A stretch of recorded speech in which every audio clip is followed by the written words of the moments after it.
food, travel, fashion, even gardening, plus all the kids' favourite comics, Victoria's top Sunday TV magazine, and for every reader, a free gold-plated bracelet for Mum.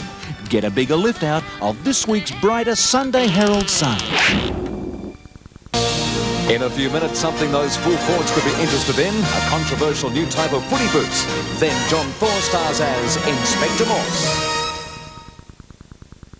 Welcome back. Hard at work at the offices of the Sunday Herald Sun. Scott Palmer with some big news, Scotty, on the continuing saga of Nicky Winmar. What has happened now? Yes, well, St Kilda's caused another shock today, Sandy, by declaring that they will not have any further dealings with the solicitor of Nicky Winmar, Stephen Dunn, in any shape or form, they said. So what's that mean? Well, they've been quite critical of certain things. They've made certain challenges to the solicitor, but they're still hopeful that Nicky will turn up on Monday night and train with them. I even received a call tonight from Molly Melbourne, that fanatical saint, who said, don't worry, everything's going to be happy. Leave Nicky alone. He'll be there. Everything will be nice. Now, hang on. Is Molly back in the fold, is he? Well, he's snuck in somewhere. I'm not too sure.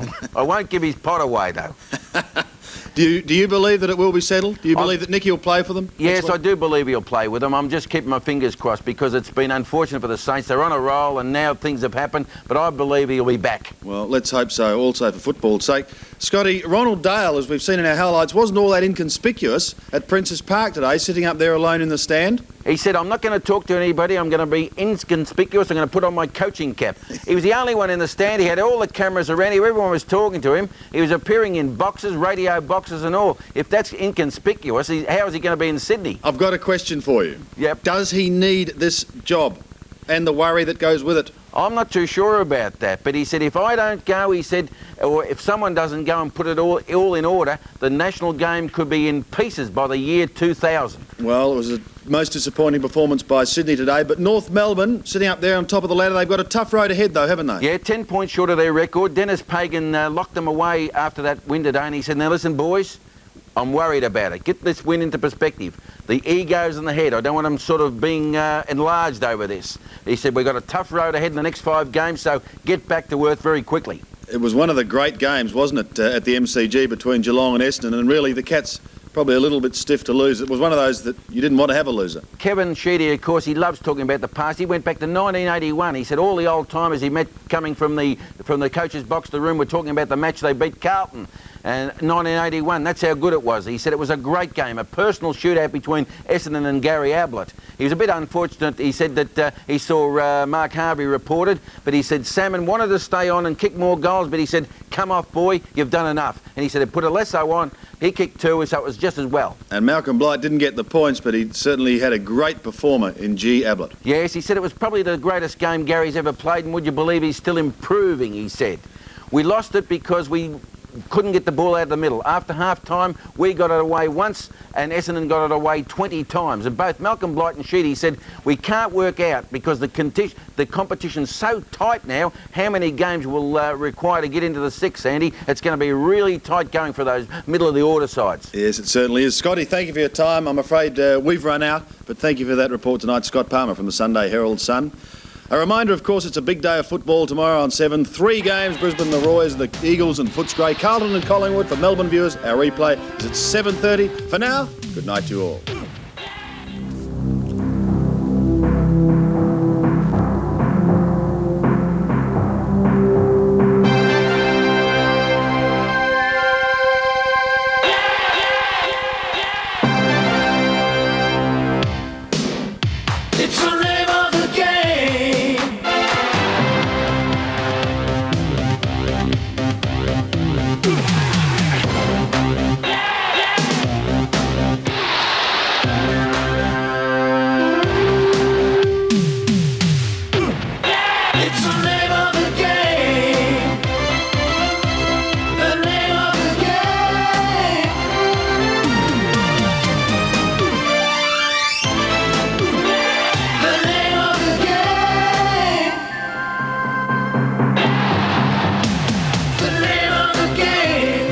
Has been a 7 Sports production.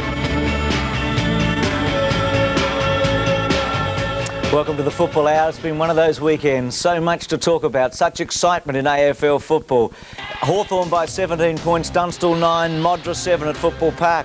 The Demons, a little revival here by 93 points. Neats, an 18-year-old, kicking 6 goals 6. What a match it must have been at the MCG. Some are saying it's one of the great games that's ever been played. Certainly Ablett, 14 goals 7. And Salmon, 10 goals odd. 24 points to the Bombers in a thriller. And North Melbourne nearly broke the all-time record. They were within 2 goals of that, with McAdam getting 10 and Longmire getting 9, winning by 124 points at Princess Park. This update of the AFL ladder is brought to you by Carlton and United Breweries. The ladder still a little confusing because 6 matches today, but the movements, Footscray, Collingwood, Carlton without playing matches have all gone up. 1, Adelaide's been the tumbler. And down to number 6, Hawthorn went up 3, Geelong have gone down 3, and the team that could really move today is Fitzroy. They could charge up into the top 6 if they are successful at the Gabba. It might not be as easy as it once was. As we take a look at some of the highlights from the round, and we start in Adelaide. Pittman took a screamer here. A couple of great marks taken in Adelaide. Modra took some beauties. Terrific one by Darren Jarman. That one by Pittman. Was that ball out when Hudson kicked it? Well, he deserved the goal anyway. It was a fantastic kick, and Hudson made a big difference when he came on in the second quarter to the Hawthorn forward line. Dunstall really kept Hawthorn in it early. Kicked 5 goals in the second quarter. Kicked very accurately all night. He played brilliantly. He's kicked 9 goals. He now has joined Bernie Quinlan on 815, and he's closing on Peter McKenna. Modra, very good play. Kicked a couple of goals like this during the night. And he's got to take some tossing for the John Coleman. He's certainly not a flash in the pan. This man's been, well, he just tapped that one on, but he's been in pretty good form the last few weeks, Gary Lyon, basically playing a cameo role at full forward. And that was Darren Cowley. Didn't have a lot of kicks, but did kick 3 goals and did a couple of good things against Adelaide last Sunday. Nathan Bow came in for Ty Essler. His name is an interchange. Only had half a dozen kicks, but he kicked 4 goals. That was a beauty round the corner. And at this stage, Richmond was competitive. It didn't last for very long. Gale hard on Stein. Steins has been an inspiration in the last 2 weeks, playing with suspected broken ribs, and he has been very good. Viney and Maxfield, a couple of rough boys in the background there. That was Howard running into Healy. Howard later was, or during the match, was reported for allegedly striking Lyon. Snap goal there by Phoebe. Phoebe's have done well this year. Stephen Phoebe's been in excellent form. Matthew Phoebe coming back after suspension. Oh, he's exciting, this young fellow. Bang, from the pocket, McAdam. Grant Thomas, the chairman of selectors, reckons he's the best kick for goal he's seen in a long, long time. And, well, he missed a couple of easy ones yesterday, but, oh, he was outstanding. This was, well, you could say against the flow. I think it was about 11-0 at this stage. Dale Lewis getting the first of his 5 goals. Jose Ramiro taking a hard one there from Simon Minton-Connell. Minton-Connell was reasonable. He kicked a couple. He was in short of the run. Longmire, well, you almost didn't notice him yesterday with everything going around McAdam, but he did end up with 9 goals for John Longmire, and he's very much a part of the action. Rock played a fabulous game all day. He was terrific in the first quarter when the match was to be won, and that kick to McAdam set up Adrian McAdam's 10th goal. Coleman kicked 12 and 5 in his first 2 matches for Essendon a long time ago. McAdam's kicked 7 and 10 in hhis first 2. He's not John Coleman, we know that, but what a start. And for Ron Barassi, well, it was a lonely old day. He had all his mates around him, as they say, but for Ron, well, he kept making notes, and he's promised us he's going to read out all those notes today on the Football Hour. We're going to be here till about 4 o'clock, half-time in the West Coast game. Salmon, well, he kicked 10. What a match we had for full forwards. Well, was this his greatest performance? Surely not better than 9 goals in the grand final, but 14-7. Loves the MCG, this man, doesn't he? Kicked 14 goals there against Richmond, 12 goals there, 9 in the grand final. Paul Salmon with 10 as well. A tremendous performance by the Fish. Now, Harvey was reported for allegedly rough play on Ablett. This wasn't the actual incident we pulled out before. We're not allowed to show that. There's Ablett with his 10th goal. He is a marvel. I remember Timmy Watson saying to me one day, he just dances to a different drum. He's different from everybody. Can turn games inside out. Well, everything he did yesterday wasn't enough because Essendon came back from the brink of defeat. They looked beaten at one stage in the final turn. What about Ablett over the top there? Fantastic mark. And such strength, both in the air and off with the leg. Fantastic goal. He's a marvel. Yeah. I'd have been jumping up at the end of the match, but he likes Gary like everybody else. The reports, 3 of them, Howard for allegedly striking Lyon in the second quarter, Jarman, abusive language during the second quarter, Mark Harvey for kneeing Gary Ablett also in the second quarter. Now, the headlines around the country from the newspapers: in Perth, probably Harding and Hines, a two-pronged attack to go at Scott Wine today. That's a compliment for the Brownlow medalist. In Adelaide, they're bluing about the umpiring of Dora and Goldsmith. Fans voiced their anger, yelling out cheat, cheat, cheat after the match. And also that Wren may not play against Collingwood next week. He's only played half a game. And the Sunday Age in Melbourne has set up the best of enemies. What a duel, and what great players they've got too there in Greg Williams and Gavin Brown. There's always something exciting when Carlton plays Collingwood, wherever they might be on the ladder, and both teams are in pretty good form this year. Look for a huge crowd today. Scotty Palmer has joined us as always. Scotty, that is something to look forward to, but tell us the latest on Nicky Winmar. Well, it's a very... Welcome, by the way. Very nice to be here, Brucey. They're very hopeful down at St Kilda that he will appear at training on Monday night. Of course, there's been a little bit of a development over the weekend with him severing all connection with his solicitor manager, Stephen Dunn. I'm not too sure how that's going to cause a reaction, but the behind-the-scenes work at St Kilda is sort of moving towards getting Winmar back into the fold. So let's hope it does occur on Monday night, Brucey. What about the whole situation with Tony Lockett? And I mean, in fairness to St Kilda, they say they knew what was happening on Friday night, but surely that could have been orchestrated in a way that didn't bring criticism on Tony and also the club. Well, it was unfortunate it did. There's no mystery about it. He was going for a White Crow commercial sauce function out at Knox City with Lou Richards, and they knew about it, and they said to him, look, if you want to play, you can get away early if you like. He said, no, I'll play the full match. And they said, no, look, have a bit of a blowout till half-time and then run off the ground. And that's what he did, and of course, to everyone's surprise, apart from the selectors, it caused some sort of a mystery, but there was no sort of controversy at all about it. Well, it didn't look good, though. Is there any controversy surrounding the Sydney coach? I mean, will it be Ron Barassi? We saw him there yesterday making notes. He must be coaching. I think it will, and it's going to be announced on Monday. I checked with Barry Rogers, the general manager. Which Monday, Scotty? This Monday coming. Oh, this one coming, is it? Right. Yeah, but they will not name a lieutenant for Barassi on that particular day. There's new names popping up all along. I spoke to Hudson today. He said no way because he's got that new marketing job. Kevin Bartlett's name appeared this morning, and I also heard Curly Austin. So until they realise who's going to sort of be in the main job, I think Barassi will have a sort of a big say on who's going to be his lieutenant. Can you believe, though, that a club could sack a coach at this stage of the year and not have a replacement in 2 weeks? It's incredible. They were rudderless yesterday.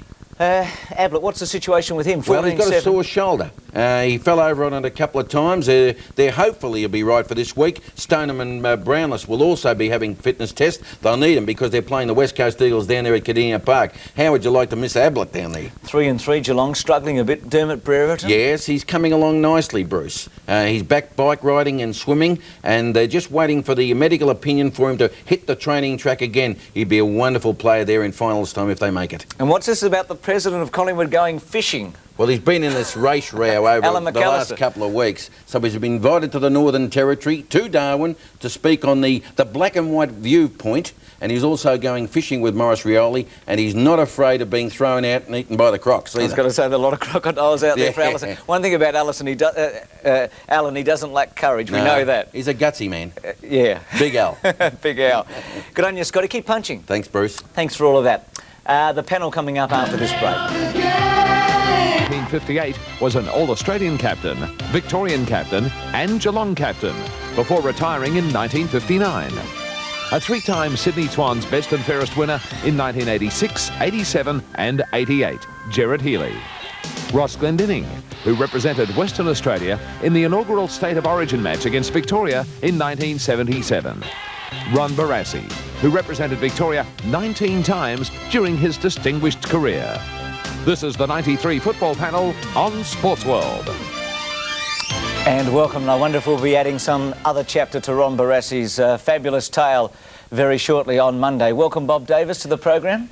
Thank you, Bruce. I'm just wondering if Ron will be able to represent New South Wales if he gets up there. Ron, on a serious note, it must be disconcerting for you. I mean, it is so confusing for the rest of the football world that you haven't been announced as coach, or at least somebody has been announced as coach. Now, yesterday you're sitting there, you're making notes. It's obvious you're the coach of the Swans. Why hasn't it been announced? Well, there's a lot of other things also, plus... But why couldn't they be announced separately to you? Well, the whole thing, I think, began at this slow pace, if we can call it that, because the previous coach was let go. Perhaps if they'd hung on to clear up all the stuff they wanted to get cleared up, I don't know, it's not my business. So you're saying maybe Gary Buckenara shouldn't have been sacked until the whole business was ready to take his place? Well, I think if you're going to change coaches midstream, you should have someone in place. But, you know, I mean, it's easy to say from the outside, but I'm told that, and I think I said this last week on the same program, that when the announcement is made, other things will be said as well, and those other things will explain why it's taken so long. It's not just about the coaching job. Can you clear it all up for No, us I can't. categorically? Can you say that you will be coaching Sydney this week? Well, I'm super confident, I'll put it that way. Okay. Have you put the pen to paper on? And it won't be done Monday. The announcement won't be made Monday. Would you? The earliest would be Tuesday. Okay, would you be in a position to coach Carlton against Carlton on Sunday then if you're announced on Tuesday? Probably not what I would like. I would have liked at least 1 week, one full week, but it might not be possible. But it's really not fair to the players to be, well, they're not coachless because young Scotty's doing, you know, terrific job, but it's not. It's hard on him. It's hard on the players. Well, nobody's doing a terrific job, Ron. They've been absolutely slaughtered in the last 2 weeks. Who's doing a terrific job? Well, he's doing his best. No, he is doing his best. Well, that's what I'm saying. But I mean, yesterday it was just so upsetting to see them play like they did. Well, I think the fact this is dragging out is not helping. But everyone knows that. But it's Okay. Brass, these other things you're talking about. No, I'm not talking about it anymore. Well, do you think we're going to see the Swans relinquish their private ownership and turned into a normal football club? I don't know about that, but there's serious things to be done about Sydney, and those serious things are being looked at now. If that's one of them that needs to be to fix up the place, that's what they'll be talking about. If that's one of those things. Ron, can I just mention one part of it? Do you advocate giving the whole of New South Wales to Sydney? Is that one of the things that you're looking at? Well, it's an idea, isn't it? I mean, They certainly need huge help, don't they? Well, they need the people of New South Wales and Sydney to feel it's their team, and that would be That'll only come a with helpful success, step. though, won't it? Yes, but that success might be, you know, consistent success might be some time off. So, but you've got to set in motion a train of events that lead people to feel about it as a team. Now, when they're looking for help in last November, a lot of people in Sydney were interviewed, like the street interviews, and some of them had nothing to do with the Swans. They weren't even, they were rugby fans, but you could still feel they had a bit of a proprietorial knowledge and feel for the Swans. It is their team. I mean, football's an emotional game. It's not just, you know, names and figures and numbers. It's, you know, feeling that it's their team and barracking. Even if you don't go, you're still interested. Gee, I hope they go well, sort of thing. Well, they get behind their basketball team, don't they? Well, when they're winning. Yeah, and it's an American. It's an American game. American game. So if they can do that, why can't they do it for an Australian game? Well, somebody described to me last night, Ron, that you going to coach the Swans a bit like asking the Wright brothers to fly the Concorde at this stage. But anyway, I haven't worked out what it means yet, but I'll... I know what it means. I want to know the name of the person who said it. Ron, I think it means you're outdated. No, it doesn't. if you were announced on Tuesday, would you train them every night next week?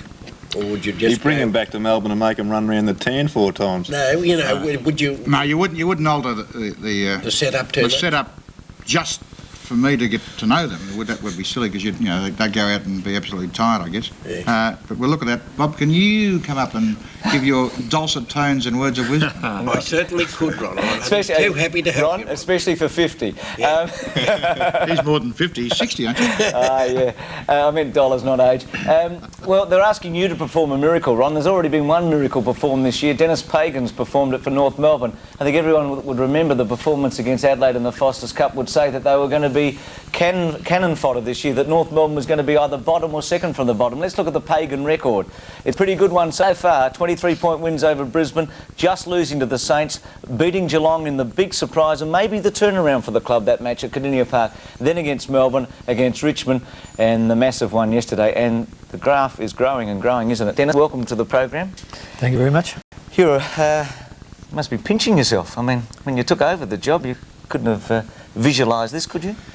Well, look, it's happened very quickly. We're probably still in the honeymoon stage. The players have been terrific. Everything I've asked them to do, every concept I put forward, they've really embraced, and I think they should take all the credit. The players have been sensational, in my opinion. What is it the one biggest change that you've made from the Schimmelbusch regime in the way you've prepared your players? A lot of guys have asked me that question. Look, I don't know what really went on last year. I wasn't at the club, I was at Essendon. I've just sort of introduced my ideas, and the players have grasped them, and at this stage things are going well. Dennis, your next month of footy, some pretty tough games. Footscray, Adelaide, Carlton, Collingwood. It could be a very good test for you, won't it? Yeah, look, we're well aware of that at the club. We think we're a good side. Look, one thing the players have done, they've really committed themselves, really played with a passion and emotion, and they've been hard at the ball and hard at the man with the ball, and if they do that, win, lose or draw, no one can be critical of them. Can I just ask you about going back to the Richmond game too, Dennis, with young Glenn Archer going to full back? Did you look there just as a bit of a learning curve for that player, or was it just the option you had at that time? Yeah, well look, if you're going to be playing full back, you've got to be quick out the blocks. Sure. And Hogg was very quick out the blocks at full forward, and Mick wasn't really super confident, and I've got a lot of admiration for Mick, but I just thought at the time that Glenn may have been just quick enough to stay with Hogg and punch the ball away. It didn't work that well against Richmond. He played down back yesterday and was in our best 2 or 3 players. Yeah, Glenn Archer. Played very well. Peter, give us your votes, because I know that you're going to talk to Dennis about lots of things, the whole panel. Well, the Swans had 2 very good players, particularly Dale Lewis played very well, and Scotty Watters, but you had to go for North Melbourne players. Johnny Longmire, 9 goals at full forward. Certainly his quick leading gives them a terrific avenue of attack. Anthony Rock, very, very hard at the ball, and a real Rovers game yesterday. And Adrian McAdam, a dream debut, 7 goals and then 10 goals yesterday, and gave off 2 or 3 unselfishly with handballs. But this game was set up in the first term to see Rock bring it into McAdam, who's got very, very strong hands and a very accurate kick. But 11 goals in the first term, and McAdam kicked 5 of those, and the Swans were really nonplussed, and they were playing like a team that aren't a team, they're just individuals. And look, the big change I can see in North Melbourne, Bruce, and I'd like to ask Dennis this, is the tackling and the chasing and the numbers of the ball. Has that been your main emphasis with this team? Well, everyone was probably being critical after the Adelaide game that we weren't very efficient in close. That's one area we really worked on, and I think we've made some steps forward in that area, and I think that the guys have been terrific in that area. Yeah, Dennis, young McAdam, I mean, he's broken the world record for goals for a non-full forward, I guess, in his first opening 2 games. There's never been anything like this in the history of the game. How come then, seeing his excellence as obvious now, he wasn't chosen earlier? Was it, and he just got in because the player was injured anyway. So what happened? Were you keeping him for the finals or something? Well, he hurt his ankle earlier in the season. He wasn't super fit. We knew he could play. We knew he had special talents. It was just a matter of time of picking the right moment. And I think he can improve even further. Fate helped him in a way. Probably did, yeah. Dennis, you basically cut your teeth in under-9 football, under-19 I should say, and you had a fantastic record there. Were you surprised it took so long for that to be recognised at senior level? No, I wasn't surprised. It's my philosophy is if you keep doing, if you are successful, someone's going to take notice sooner or later. And I'm pretty philosophical about it. The finish maybe early in the piece there, but probably doing the longest apprenticeship in the AFL has probably helped me. 14 or 15 years of coaching before I got my job. I think it's put me in good stead. And have you made any changes from the under-19 style of coaching to the seniors? Do you have to make a jump or anything, Dennis, at all? Yeah, or I think principle's exactly the same. Well, I think the principle's exactly the same. There is some minor changes. It's still about communication, about man management, about teaching, and whether it's young men or adults, there is a fine line. And I think I've adapted and sort of styled myself to suit the particular players that we got. The other bloke who I think is giving you some great versatility is Mark Roberts, Dennis. He's able to play back and forward. And playing as a sort of a half-forward running type player, he's for his size, he's got good skills, and it gives you another option, doesn't he?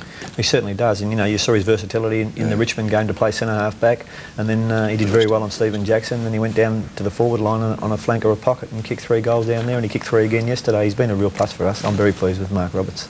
Dennis, congratulations. Just quickly, tell us a little story that I think you're allowed about McAdam. I mean, they say he's a great kick, but he did at practice the other day. Yeah, well, look, we're walking off the ground after training the other night, and I was speaking to Adrian. He just happened to have a football in his hand. He was spinning it around, and there's a big sort of rubbish bin at North Melbourne, which all the footballs are held in.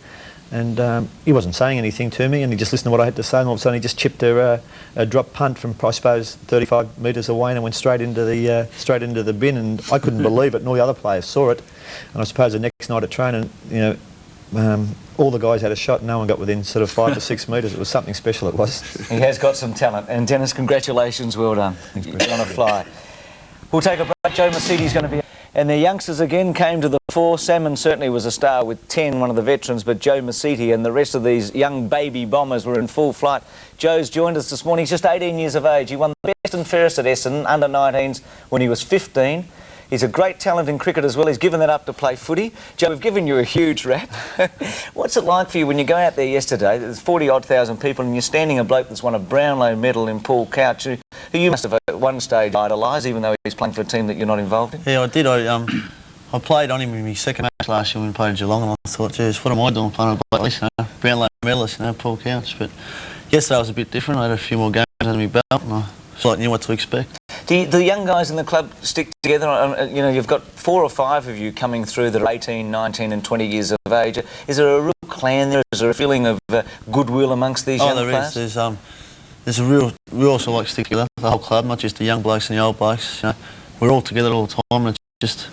Especially after yesterday's win, it's a real good feeling down the club at the moment. Joe, a little bit about yourself personally. Obviously, an Italian background. Any soccer in the background then? And, no. And who'd you grow up barracking for? I grew up barracking for Essendon. Used to go every week. Sit out in the outer wing at Windy Hill with my dad and my uncle. And I used to idolise Tim Watson too. I'm just wrapped he's playing now. You'd be pleased if he could make it back. What's the feeling out there? Do they think that Tim can come back and make the team? Yeah, I think he'll come back and make the team. Hopefully he does. So I can run alongside him. Joe, do you run alongside him and encourage him a bit? Say, come on. Hey? I'd pep him up a bit. Ron. Yes, has Shooty said anything about the guys who were the young bombers about 4 years ago, which didn't seem to work out, but this new crop does? Or is he just goes on and says he's got a new crop and they'll do the job for him? I think the new crop, the last crop, they sort of like just got thrown in just to try and mould the new team. But you know, all the young blokes, myself and a few others, McCurry and that, we've all had to earn our spots, you know, to play up in the first. And the apprenticeship system that's they've instituted out there, is that working out? Are you part of that? No, I'm not part of that. It's going real well though. They're enjoying themselves down there, and they're learning a few things, all different things. Got marketing. Why aren't you part of that? Are you got a full-time job? Yeah, I've got a full-time job. What do you do? I'm a body maker. A body maker? Build body buses. Maker, build muscles, I see. No, buses. Buses. You might need one, Ron, to cut the Sydney Swans around. Get off the grass. I need a body too. What about your votes, Stuart?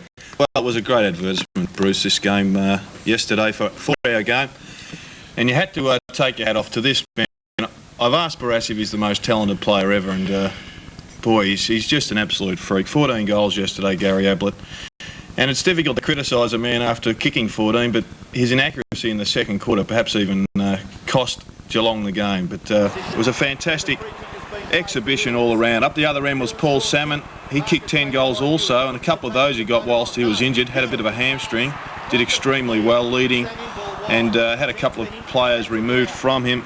And jumping Joe Mercedes, well, what a talent he has proven to be, and Sheedy has unearthed a hell of a lot of young players there at Essendon, which makes their future look pretty rosy. There's McCurry and Alessio, Simmons, Ollerenshaw, and Dustin Fletcher did pretty well at centre-half back. And I thought centre-half forward was a problem area for Geelong yesterday. But at the end of the game, I just thought to myself, well, how has Geelong lost this game? They seem to be in control for about 90 of the 100 minutes, but the perseverance of Essendon just was basically the key to this whole game.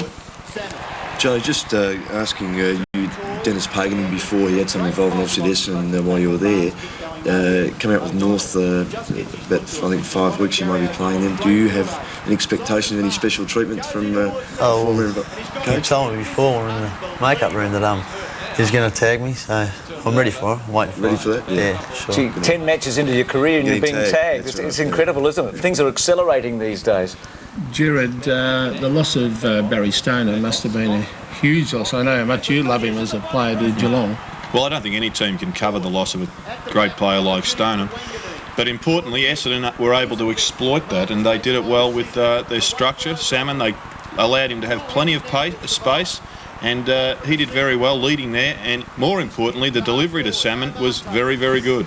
it's very important, isn't it? Because if he gets it right up high, it's how do you stop them? How do you do it? You can't man up on Salmon physically. You haven't got anyone in any team really. Well, I think the point about Salmon has to be made that if he doesn't kick 100 goals this year, being basically a full-time full forward, then something is amiss, because he is almost the unstoppable player in the AFL. Jared, the use of Gavin Wanganeen yesterday, he's been used all over the place, full back. I mean, he was in a key position or a set position. No, he's down the back half, Ross, and that's really just a trend in football now. Have your most attacking players in the back line. One, it gets rid of the negative tactics of the opposition, and we've found that that's where most attacking drives come from now. But one of the big keys to this game was Essendon's dominance in the centre bounce takeaways after half-time. Before half-time it was quite even, but after half-time Geelong were very, very ordinary, and they had the winning ruckman there. So I've been very doubtful about the effect of ruckman in centre bounce takeaways, and Essendon proved it once again yesterday. Well, how did this occur? I mean, who got on top? Was it Geelong players being lax, or just? Well, I think it was a combination. You could see Essendon lift their work rate at the football, but in particular they're very good around the periphery, not just the players in the centre. More often than not, it's the guys on the wings, the half-back flanks, the half-forward flanks that were bursting in, showing real desire for the football, and they were the ones that took the ball away, including, you know, Smoking Joe himself. Joe, you must have been part of. Joe Frazier, you must have been part of that action. Were there set plans that you guys worked out to feed off the Cats? No, not really. We just the main objective is just to get the ball out of the centre, and that's all we did. Just went for the ball. Tried, you know, Barnes was on top for a little bit there, and so that we're just reading the tap. What was Sheedy's reaction to the win yesterday? You almost get the feeling that he would feel as if it's one of the great victories for the Essendon Football Club. Oh, he was very happy after the game, you know. He gave us all a big rap, and hopefully we can go in from here. Can I ask two quick questions, Bruce? One to Bob. Is Gary Ablett now better than Dennis Marshall?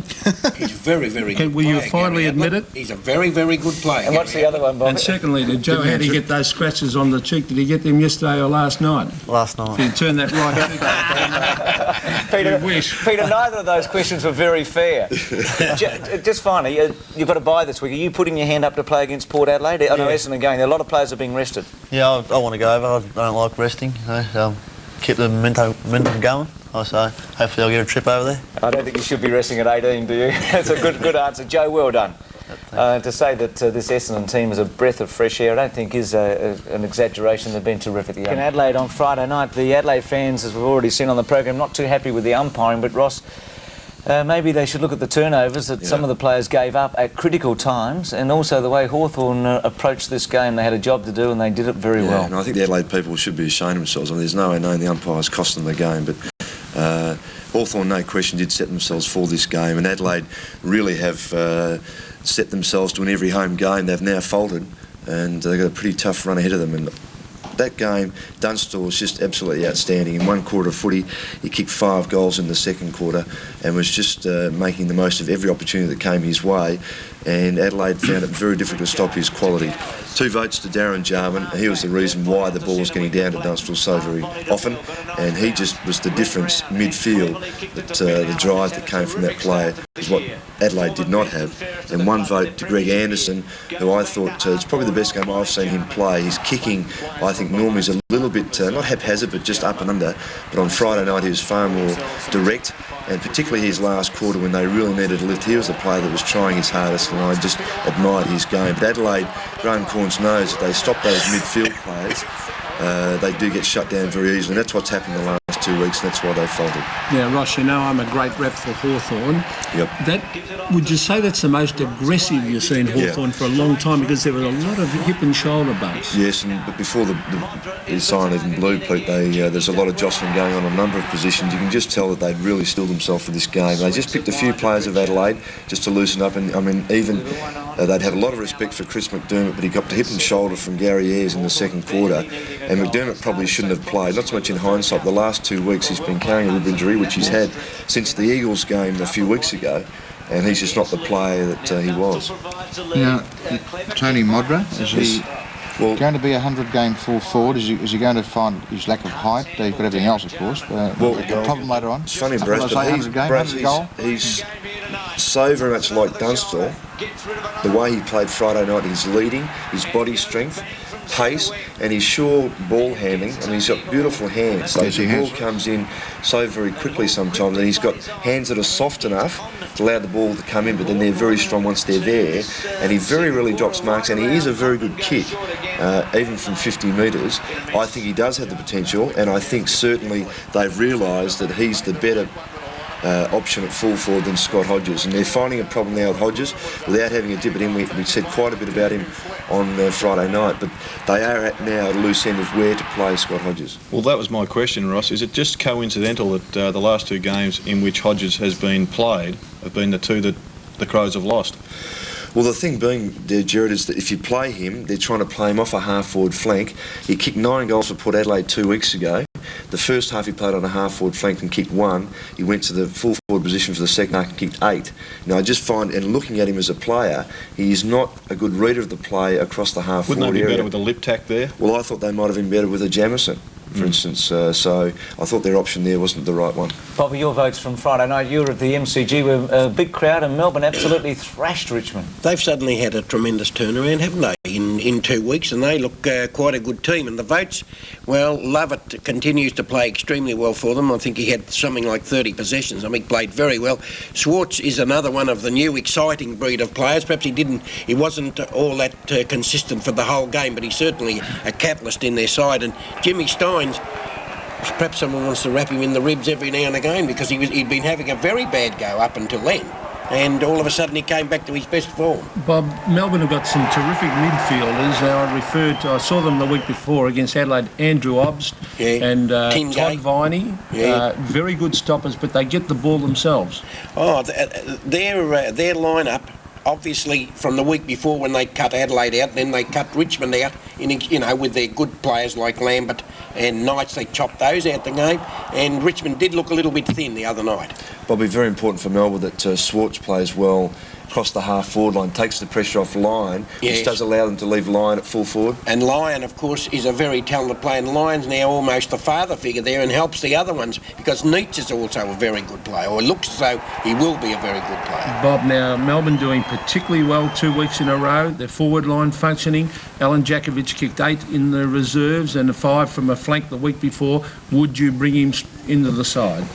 Well, Jakovic is a bit like Scott Hodges, I think. He might find, although he has got, I think, more talent than Hodges, and it's Would you play him? I think I'd have to play him. I like those fellas because I think they'll win the game for you every now and again. Balm's got him where he wants him now, though, really, hasn't he? He's got him. Yeah, he's got to force his way back in, doesn't he? That's the key. If they'd have been losing, he'd have been a shoe-in. But now he could easily say, "Oh well, just sit there for another week or so." Did they play, Bob? Did they play Richmond? Did they play? Melbourne? Yeah. Yes. Well, how about mentioning Richmond? Well, Richmond got a terrible hiding, a bit like the Swans, Ron. You can't really say too much about it. And I said they were a little bit thin, and their two main goers were cut out the game. Fair enough, Bobby. I reckon you've answered that one pretty well. Now, from last weekend, Roscoe gave votes for Melbourne and Adelaide. Lovett's been in terrific form for a couple of weeks. Obbs did the job on Jarman last week. And Steins has also responded. Maybe Barmy put Steinsy where he needed to put him too. I mean that in the nicest way. He put a challenge to Jimmy and he responded beautifully. Don Scott, Brisbane and Geelong. Kennedy, Ablett and Merritt. Gary Ablett's had a fair start to the season. 3 games and he's booming along. And Robbo for St Kilda and Carlton. Greg Williams, who in fact was taken from the ground at one stage and came back and got best player. Silvani, who did the job on Low. And Fraser Brown, as we take a look for Telecom at the progressive votes. The Sports World, the Mark of the Week and the Mark of the Year are proudly sponsored by Mitsubishi Motors. Well, the first mark we're going to have a look at is Gerard Healy's favourite player of all time, Barry Stoneham. Good mark at centre wing at Carrara. Not at Carrara, at Gabba. In the same game, Tim McGrath coming across in front of the pack. Good strong mark. Now this is Dion Scott, the youngster from Brisbane. Middle of the pack, 3 bites of the cherry, and he took a good mark. And a mark is Sean White, a bit like the Sean White of old from a few years ago, up in the air. Landed a little awkwardly, but a good grab. Now St Kilda feature in this one. Kane Taylor leaning over the top of Heaver for a nice solid mark. Yes, and that was a good bit of skill there by McKay. And this kick from that player, looking for Rowan Welsh. Good leap and strong hands over the top of Sporting. Yeah, one of the great aerialists of the game here, David Schwartz. When he's hot, he's very hot. Look at that one. And Martin Pike coming from left of screen here, just with the flight, just took that very courageously and controlled the footy. Yeah, a greatly improved player, David Pittman. A spectacular mark at Adelaide Friday night. Excellent, mate. And this fellow, Darren Jarman, he can play, just set himself beautifully. A bit of a ride over Rouvray. Now the champ. Have a look at this for a full forwards mark. 2 to beat. Oh, strong grab right in front of 2 Essendon players. Top mark. And Adrian Hickmott from Geelong. Didn't perhaps held on to that very long, but still a fair grab. John Barnes, very strong overhead, good strong marker, and against, looked like Alessio there. And Gary Ablett. Well, we expect a lot of this player, but he just keeps producing. Now, one of the great talents of the game coming up here, Gavin Wanganeen. Look at this. Went early, hugged it to the chest. Top mark. And the young fella from North Melbourne, Adrian McAdam, he had a hot day yesterday, and he's just so skillful. Troy Luff was moved onto Adrian McAdam, and an excellent mark over the top. And the last one here, Glenn Archer, very courageous player, and had some very good form yesterday. Well, Ross, pretty tough. They're probably the best lot we've had in a couple of years, I'd say, as a group. I think that's pretty true, Pete, and I think the fellow who we've often given the mark to is perhaps going to do it again, Pete. Yes, Gary well, Ablett. we agreed on Gary Ablett as we have a look at this one from the back of the pack of about 4 or 5 players. Went early and, look, one grab. Good on you, Gary, and thanks from everyone for the thrill that you gave footy yesterday. Bob and Ron now to take a look at the goals. There were some beauties there as well. The Goal of the Week and the Goal of the Year are proudly sponsored by BP. There's William Brown, as you see, going back. He thinks that he's up home kicking it over the wheat silos. He can see the goals. You can see the distance away. He's obviously set himself for this. And while Gary's moving around, he said, no, I think I'll just go back, put the foot straight through it, and it really is a magnificent. You can see it going through the goal very high. It's a great goal. Well, here's one of Billy's teammates, Gary Ablett, who's just got the mark of the day. This is an absolutely marvellous effort. Pure ability, and he does keep that ball low on purpose. It was not a fluke that the ball went low. He saw the oncoming guy coming to tackle and smother. This is Fraser Brown going around, getting an idea of the goals, obviously siding it there. Bit of bad luck for St Kilda, but the ball does run through, and it's quite a good goal. Now here's Nathan Bowen. Now it's got a delightful snap here. Fowler, I'm sorry. Bauer. And a great snap there, and a lot of good work beforehand. We've been talking about Tony Modra as a great mark, but I thought this stamped the real champion status on him. Kept the ball going there, and I'm not usually in favour of those, but I'm sure that he did do that on purpose. Well, here's the son of a gun, Paul Hudson, gets a hand pass. Maybe the ball was out, but what an absolute slashing kick. You would not get a better left foot than that. And here's the other Geelong religious man, Buddha, turning around and putting it straight through the centre. Marvellous. Well, here's another man from above in the heavens, and his experience and know-how just shows out. They knew exactly what was going on. Talk about making the ball talk. This guy is in for a session of chat. Well, if the first one was making it talk, he turned that one the wrong way around and swung it. It was really a magnificent goal. Now here's Wayne Squashers having a terrific start to the season. You talk about a dashing goal. Well, that's the epitome of just that. A lot of dash, and we had a lot of thought here. I thought the goals are very good today, Bobby. Marvellous, yes. Come up with Wright is still in front of him. Now Alvin takes over from Dora. Graham Wright's got to be